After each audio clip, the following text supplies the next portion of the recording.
танилцуулгууд ерөнхийдөө энэ хийсэн ажлуудад бол сэтгэл хангалуун байна. Тэгэхээр ер нь бид нэр аль нэг нь одоо орон нутгийнхаа нэгж дээр бас нэг юм хаяа хяналт тавьж явахгүй бол одоо улсынхаа төсвийн 80% одоо өр зээл тавих энэ олон хэтэрхий олон мега төслүүд тавиад улсынхаа эдийн засгч гэсэн эрсдэлд оруулж магадгүй ийм нөхцөл байдлууд бас үүсэж байна.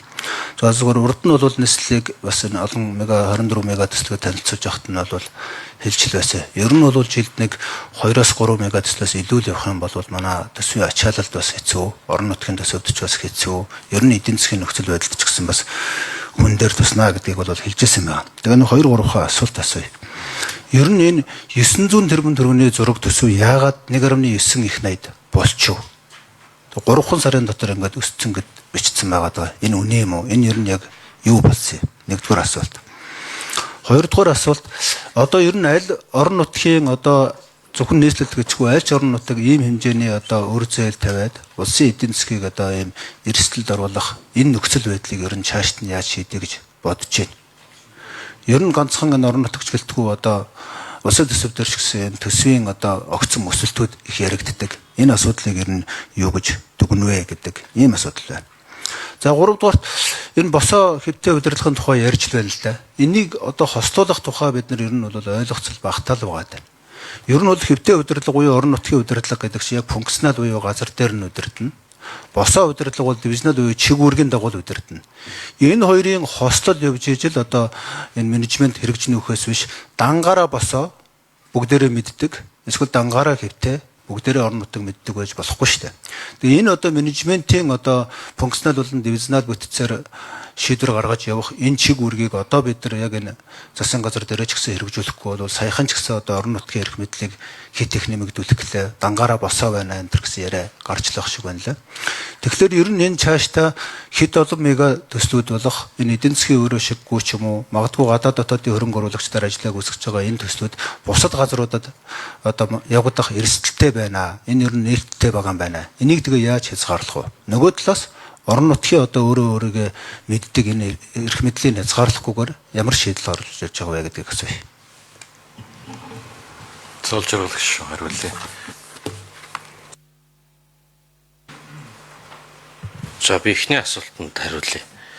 2024 онд тэр туулын ордны замын төсөл 916 тэрбум төгрөгийн хөрөнгө оруулалтаагаар зураг төсөл нь хийгдээд магадлан хийгдээд бэлэн болцсон байсан билээ. 24-ны 11 сард тэгээд засгийн газраас ерөнхий сайдаас чиглэл өгөөд зам тээврийн сайд нийслэлийн засаг дарга нар үүрэг даалгавар өгөөд урьдчилсан техник эдийн засгийн үндэслэл боловсруулад 6 агнитаа болгож өргөн болгоод тэгээ өргөн болгочоор урьдчилсан техник эдийн засгийн үндэслэлээр үнийн дүн 1.9 их 80 болж нэмэгдэж орж ирсэн. Ажлын хэмжээ нэмэгдсэн гэсэн үг.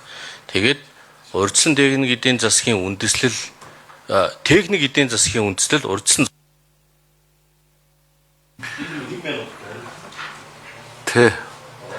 За одоо төсвийн зохицуулалттай холбоотой асуултанд нь сангийн яам хариулна. Эндрийн микрофон дээр хариулах хэрэгтэй.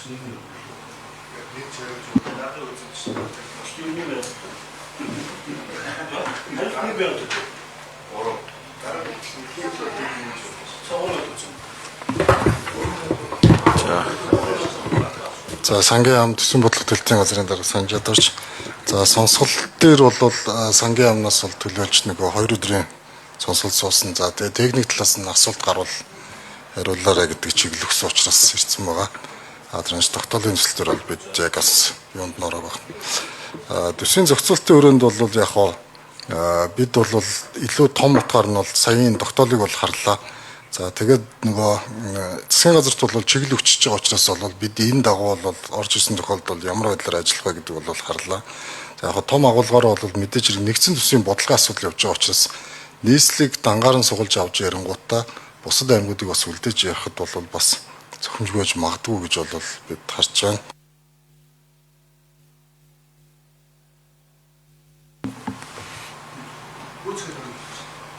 За нэмж минут өгье. За хоёрдугаарт болохоор төсвийн орлогын хуваарлтаас илүү бас зарлага хуваарлц дээр бол энэ тогтоолоор бас үүрэг өгч байгаа гэж ойлголоо. За үүн дээр бол зарим одоо түлэрсэн одоо тэр зардлуудыг бол чиг үүргүүдийг бол орон нутг руу нь одоо намрын төсөлтөд холбоотойр хэрвээ энэ тогтоол гарах юм бол бид оруулж ирэх юм байна гэж бас ойлголоо. За үүнтэй холбоотойгоос орлогын хуваарлтын асуудал орж ирнэ.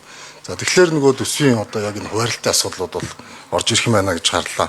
Тогтоолын төслийн тэр ард дээр нь байгаа одоо тэр нөгөө Ж байгаа. За тэгээд өмнөх дээр нь байгаа Улаанбаатар хотын энэ чиг үүрэг, нийслэлийн чиг үүргийн давхардал гэдэг энэ хэсгүүд ороод ирчихлээр ерөөхдөө бол яг аль чиг үүргүүд нь нийслэлээс аль чиг үүргүүд нь улсаас байх вэ гэдэг дээр бол явах ёстой гэж бол харж байна. За ерөн зөвхөн засгийн газрын хувьд бол орон нутг руу бол илүү төсвийн эрх мэдлийг шилжүүлэх